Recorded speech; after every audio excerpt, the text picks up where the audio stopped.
part of the lecture. So far, we understood what's the effect of the additional poles, additional zero on the second order system performance. We know how the location of the poles and zeros will change the time response of the second order system. Now, we would like to talk about the stability of the complicated system. We want to know how analyze stability of a complicated system without calculating the roots of the system. There are many methods to check the stability of a complicated system, but the most famous one is Routh-Hurwitz or Routh criterion.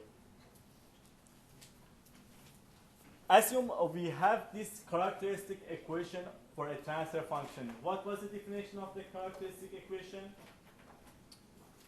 Output over input. No. Omega n squared. No.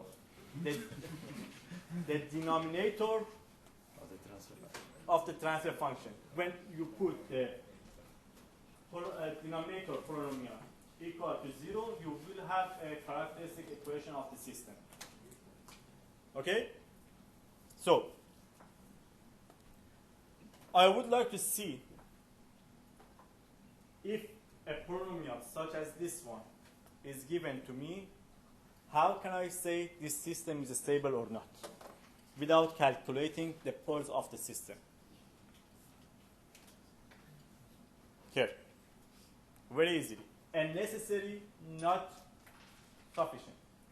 A necessary, but not sufficient condition says that the system is stable if all coefficients of characteristic equation have the same sign. What does it mean? If, for example, here the first coefficient is 1, is positive. If all A1, A2 to AN have the same sign, positive, same sign, the system can be stable or cannot be. But if one of these coefficients has a negative sign, for sure the system is unstable. We have a pole in the right hand side of the plane. Clear?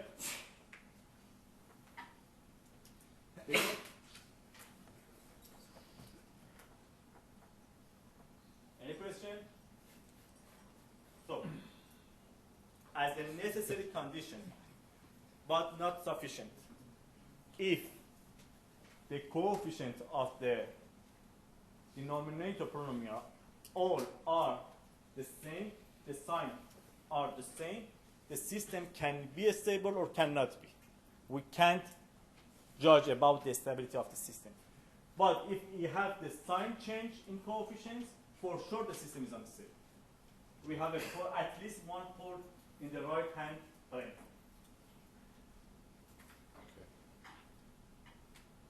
Okay? So, but it's not enough for us. We want to see, is the system stable or not? A correct and fast response. Answer. What's that? How we can justify? This one is the sufficient and necessary condition. Routh formulation. What's the Routh formulation? What does the Routh criteria say?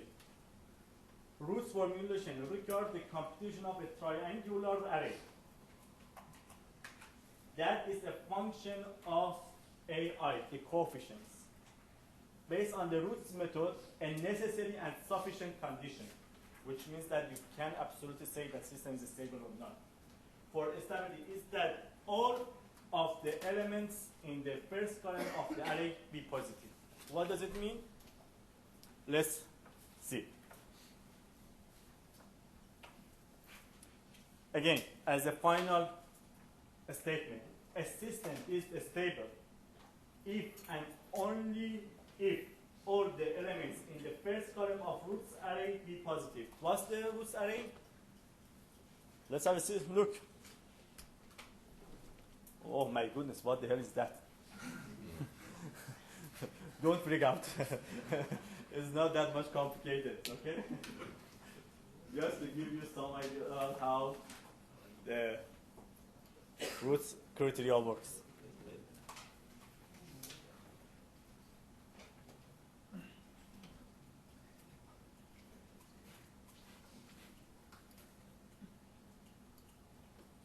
I think something happened here. Okay. Look, I need to build up the roots array. I need to build up a table. First table, which is the nth row, I show by s power n. It is the coefficient of even power of the system. Or not even power of the system.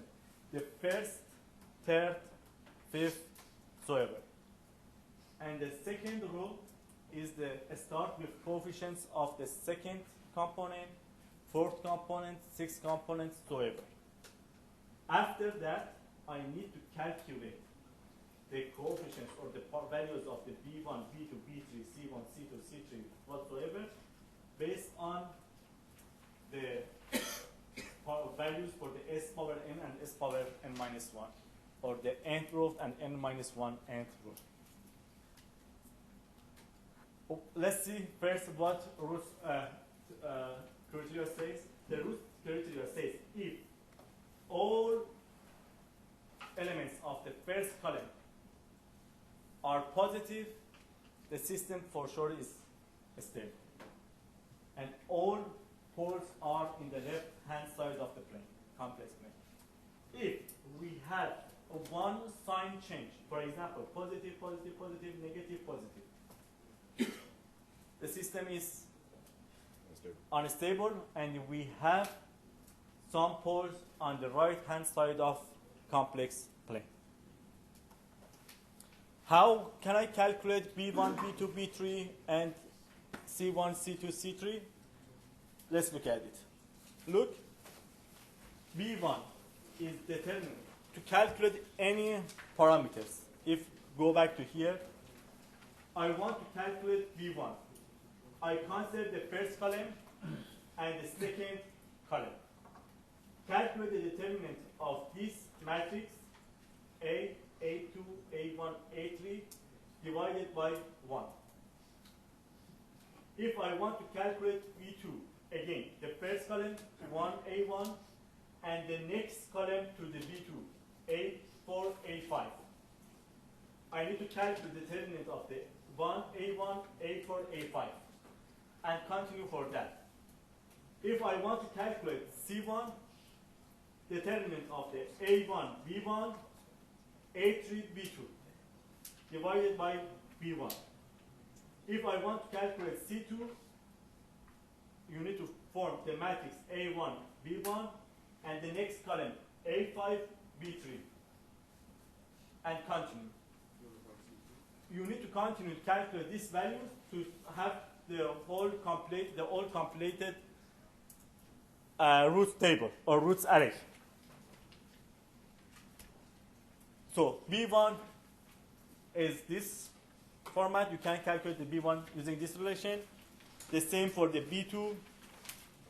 If you look at your lecture notes, 1A1 is the first column elements, and A4, A5 are the element of the column next to B2, divided by A1, and here divided by A1, or divided by A1. If you continue, you will get the same relation. So all are based on determinant of the first column elements and the column elements of the column next to that parameter, that element. Oh my goodness, it's really tough to explain this one. Is that clear to everyone? Yes. I'm sure it will be more clearer to you when I give you some examples. Okay? Don't worry. Don't be freaked out. It's not complicated. You just need to know how to calculate the elements of this array. So, again, as the roots always, if the elements in the first column are all positive, then all the roots of the characteristic polynomial are in the left hand of the plane. Is it possible using this roots array have an idea how many poles do we have in the right hand of the plane without the calculating of the roots? Yes, it is possible. How can I say how many poles do I have in the right hand of the plane?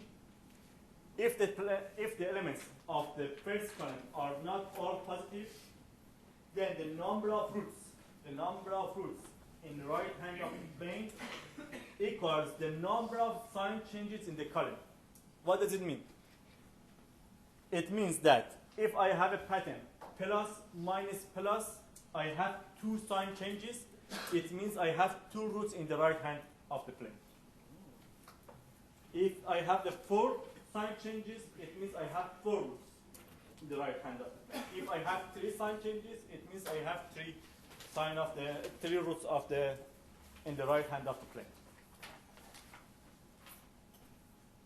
Okay? Any question?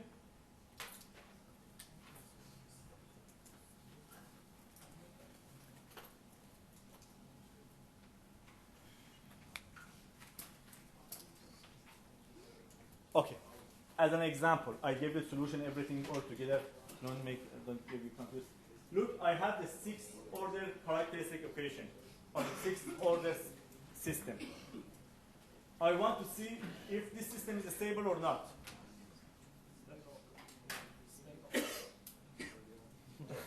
Why? All coefficients are. No, it's not true. It's the necessary condition. If all coefficients are positive, the system can be stable or cannot be. I can justify the stability of the system. If, for example, instead of the plus 3, I had the minus 3, for sure the system is unstable. Don't waste your time to calculate these elements or roots array. As a control engineer, your employee comes to you and say that I have this transfer function. Can you tell me that the system is stable or unstable? If you have such a transfer function or characteristic equation, you can't say anything. You need to tell him, let me give you some time, 10 minutes to calculate the roots array, then I can tell you the system is unstable. But if you have even one negative sign, for sure you can right away tell him that tell her the system is unstable. We need a controller to make the system unstable or change somehow the characteristic of the system to make the system unstable. Right? So, look, the 6th row, the first coefficient 1, the 4th coefficient 3, and 6th let's see, first, 3rd, 5th, and 7th. 1, 3, 1, 4. It built up the first row. For the second row, 2nd coefficient, 4th coefficient, and 6th coefficient. 4, 2, 4. I don't have the 8th coefficient, so I put it 0. I want to calculate the 4th row. First column and the second column. Minus determinant, so it's going to be 4 multiplied to 3 minus 2, 12 minus 2, 6, divided by 4 will be 5 over 2. Okay? For the second column, again, for the second element, first column, 3rd column. The determinant will be 4 minus 4 over 4 will be 0. Correct? For the 3rd one, again, first column, 4th column. 4 by 4, 16, minus 1 by 0 will be 16 over 4 will be 4. Is easy. Yeah? Can you just cover again why you chose the values for F5, S5 and S6? This is the rules of the... Alright, it's just the rules of... Yeah, always you start from the highest degree. Yeah. You have, for example, s power 6, start from 1, s power 4, s power 2, s power 0. And the second row, the second power, 4, power 5, 3, and 1. I don't have the higher coefficient, I put 0. You build up the first and second row, or n and n minus 1 row, based on these coefficients, and build up the rest of the array by yourself. And it would follow that pattern no matter how big the polynomial was. Pardon? It would follow that pattern no matter how big the polynomial was. Yeah, exactly. This is the same method. Now I want to calculate S3. Look at the two up rows, first column, second column. 5 by 2 multiplied 2 minus 4 by 0 over 5 by 2 will be 2. For the second element of the third row, first column, third column. If you do it determinant, it will be minus 12 over 5 and 0. So you need, yes? Why do you do the first column and the third column for that one? Why don't you do the second column and the third column? First and second column? No, but you just worked out 0. Which one? And This one? Yeah. Why are you doing first column, third column? Why? This is the, I ignore the proof of the root stability because it's so complicated. I don't want to make you confused. But this is the rule. To calculate each element, you need to look at the previous column and next column. But when you worked out 4, you looked at the end two columns. Which one? This one? Yeah, you just looked at the end. Okay. Why did you look at that? First, you always look at the first column. For the second column, you look at the column next to that element. Here, 4. 1, 4, and 4, 0. This is the, look at me please. This is the third element, that's right. You need to look at the fourth column. 4, 0, and first is 1, 4. If you calculate the determinant, it will be 4 by 4, 16 minus 0 by 1 over 4 will be 4. If you calculate, so far, all elements of the first column are positive. Yes. Correct? If we calculate the second row, s power 2, again using that determinant, the method, I will have 3 and 4. And for the S1, I have minus 76 over 15 and 0. And for the s power 0, I have 4. So you tell me, the system is stable or unstable? Unstable. How many poles do I have in the right hand plane? 1, 2, 2. Positive, negative, positive. 2 sign changes. So 2 poles in the right hand plane. Is that clear? Clear to everybody? Any question?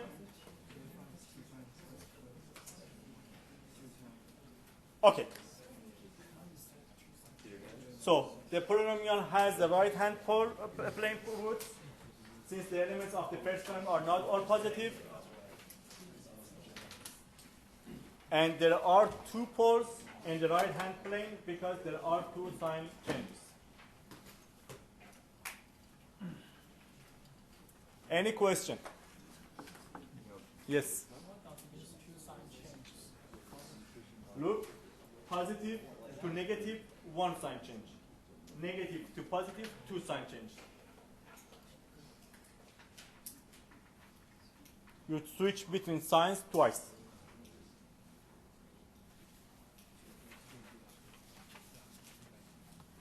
Is that clear to everyone? Yes.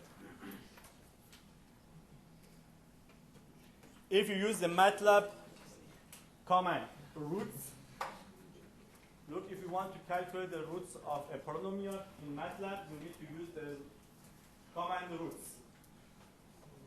If you have MATLAB software at home, you need to just type in the MATLAB window command help roots. It gives you instruction how to use the MATLAB command roots to calculate the polynomials of the poles of a polynomial. But if you will calculate the actual poles of this polynomial or characteristic equation is minus 3.2 something. If you look at here, I have two complex conjugate poles in the right hand plane. The rest of the poles are negative and are in the left hand plane. Okay. How can I use the roots criteria in order to design a control system? Okay, as a very fundamental and basic system. Assume I have an unstable system, an unstable physical system, and using a proportional control system, I want to make the system stable. As a very fundamental, the only objective I have, which is the case in many real-world situations or applications, I have one unstable system, and I want to stabilize the system using a proportional control system. Look, I have such a system. Uncontrolled system has the pole in the right hand side. So the system is unstable. I want to design a unity feedback control system, proportional control system, to make the system stable. Just make the system stable. How can I do that? Using the Routh-Horowitz criteria. Look it. Let's see. First, I need to build up the closed loop transfer function.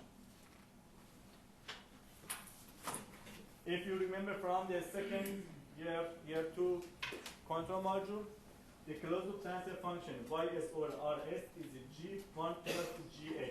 G is the transfer function of open loop system or feed forward path, and 1 plus gh is the transfer function of the closed loop system. Here h is 1 because I have a unity negative feedback. If I have a negative feedback, I have positive here. If I have positive feedback, I have negative here. Correct? You remember? Midterm? I think 70% of the students give the wrong answer to that multiple choice because of this negative positive. But if you want to have the transfer function, we need to have the transfer function of the closed loop system.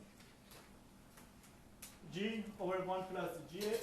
If I build up the transfer function, this is the g, and here is the 1 plus gh. What is the characteristic equation of this transfer function?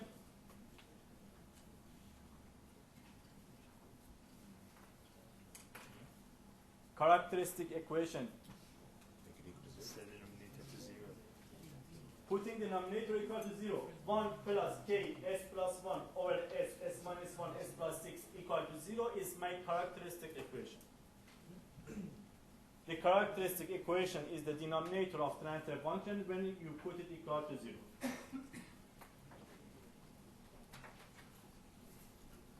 So, this is the characteristic equation. If I do reshape the characteristic equation, I have this polynomial, which is the denominator of the transfer function. I want to see for which value of k the system will be stable. Or how, because k is a number, is minus infinity to plus infinity. Which values of k or which values for k make the system stable? To use the Routh-Horowitz array, to use the Routh-Horowitz criteria, I need to build up the Routh-Horowitz or roots array. First, this is the third order polynomial, 1, k minus 6, 5, k. The third row, S1, will be 5 multiplied to k minus 6 minus k over 5. Correct? And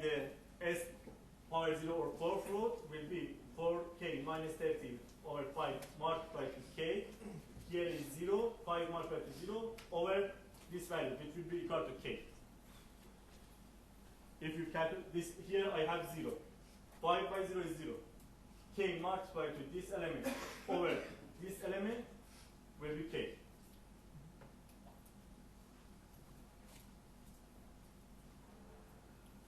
If you do calculation by yourself, you will see that I have k. So, if I want to have a stable system, what should I look at it?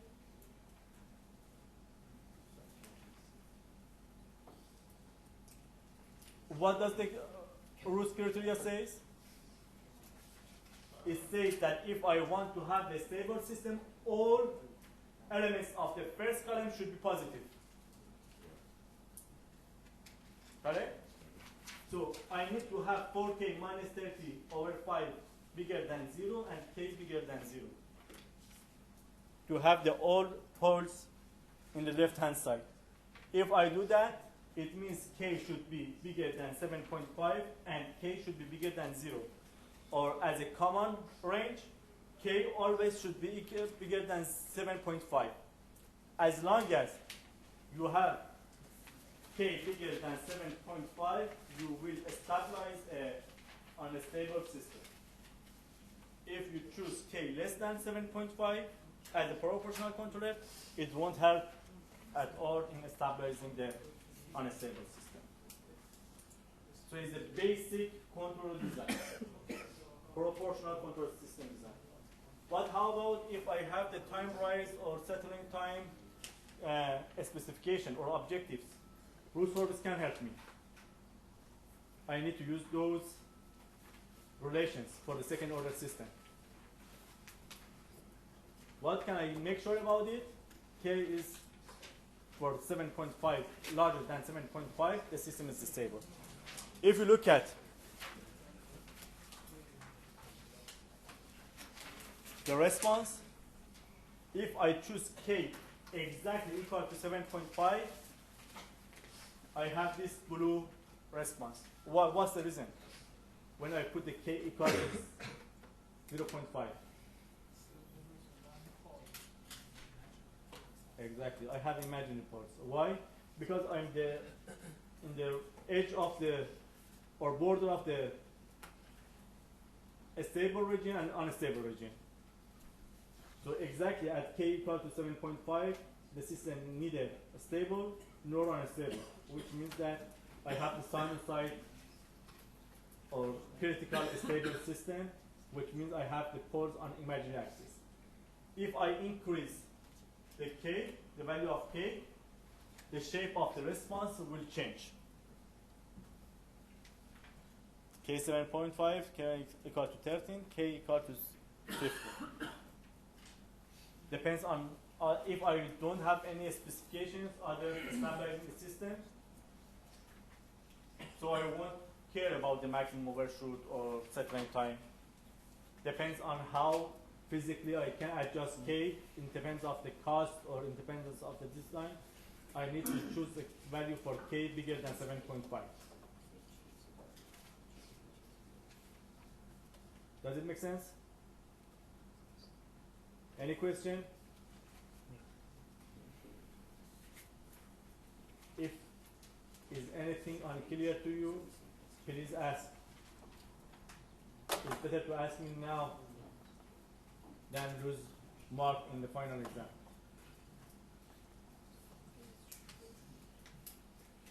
Okay, so far we know what's the root criterion and what's the root array for analyzing stability of a transfer function or stability of a system.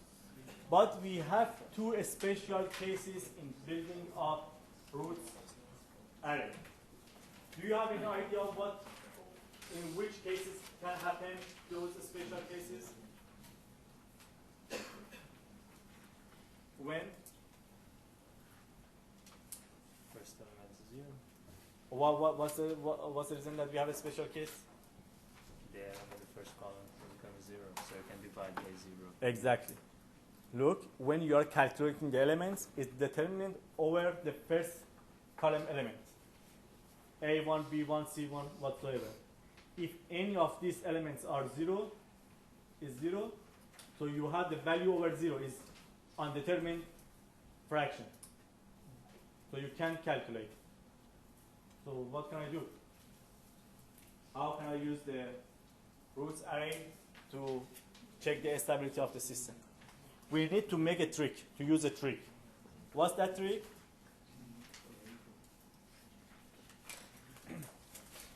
Instead of putting 0, exact value for the 0, I choose a small value such as epsilon very close to 0 in order to give me the chance to just check the sign of the row or element, not its value.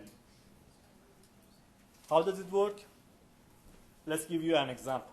I have this transfer function. This characteristic equation, sorry, the denominator polynomial. If I build up the roots array, for the roots array, S5 and S4 will be based on the coefficient of the polynomial. If I build up the third row, S3, I will have 3, 0, 3, 0. So I can't continue because I have 0. For example, if I want to calculate this one, will be 0 by 6 minus 3 by 3 over 0. So it doesn't mean anything. It's infinite. I build up a new column, S3. I just put instead of the 0, epsilon, a very small, tiny number, positive number. And I continue building up the roots array using this small number. If I continue, the new S2 will be this one. And S1, again, based on the epsilon, will be here. And S0, 3. Now, tell me, the system is stable or unstable? Do I have any poles in the right-hand plane or not? Stable. If I put epsilon positive 0, a very tiny, small positive value, this one is almost 0, will be minus 3 over a positive value will be minus. Here, 0 over minus 3. So it's going to be a very tiny minus value, minus by minus positive, so it will be positive. Positive, negative, positive. I have two sign changes. So the system is unstable and 2 poles in the right-hand plane. Correct?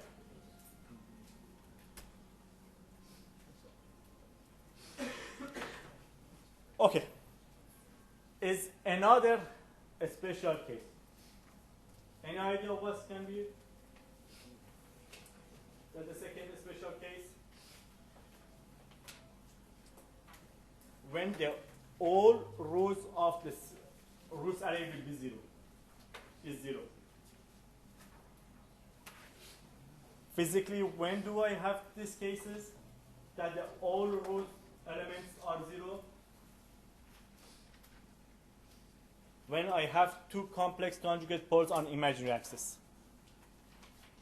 If I have two poles on imaginary axis, complex conjugate, symmetric complex conjugate poles on imaginary axis, for sure I have poles on, I have rows with all elements 0. Again, let's give it, to solve in this case, I need to build up an auxiliary polynomial. How can I use the auxiliary polynomial? The auxiliary polynomial is derivative of a row above the row which its all elements are 0. Okay, don't freak out again. I will give you an example. You see what do I mean. So I need look, when we then replace the ith row by the coefficient of the derivative of the auxiliary polynomial, we can complete the whole roots array. How can I do that? Let's see. Example. Again, I have a polynomial order of 5. I want to check if the system is stable or not. If I have any if I have any pole on imaginary axis, or if I have any pole on right hand plane.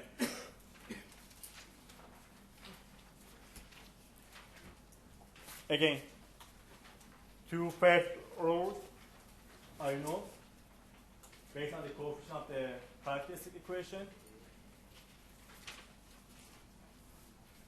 If I calculate the S3 third row, I have this coefficient, everything is all right. If I continue, S2, perfect, so far so good. If I go further, all elements are 0. So what can I do? I need to build up auxiliary polynomial. What's the auxiliary polynomial? Look at the coefficient of here. I have S2 will be 3S2 plus 12 equal to 0.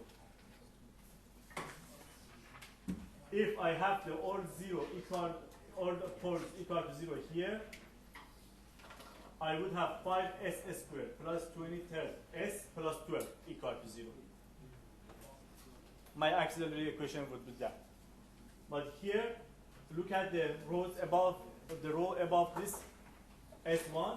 I have 3, 12, and the order of the row is S power 2. So it will be 3S2 plus 12 equal to 0. To build up S1, I need to take derivative of this polynomial. So the new row for S1 will be derivative of this one with this 6S, that we need to just replace the coefficient 0, 0 by the coefficient of this derivative polynomial, which will be 6 and 0. And continue building the roots array. So I have S12, S0 equals 12. As you see, there is no sign change on the first column. So all poles or roots are in the left-hand plane. But because I have a row on with all elements equal to 0, it means I have 2 poles on imaginary axis. Okay? So there is no sign change, but I have 2 poles on imaginary axis. If I calculate the poles using MATLAB command root, my poles will be -3, plus -2j, -1, and -1. So the system is stable. Okay, guys, that's enough for today. Any question? Please look at the videos I post on Saturday and review your lecture notes. The whole lecture depends on the previous lectures. If you don't understand one part, you don't understand the rest of the lecture. It's all up to you. We'll be here Wednesday.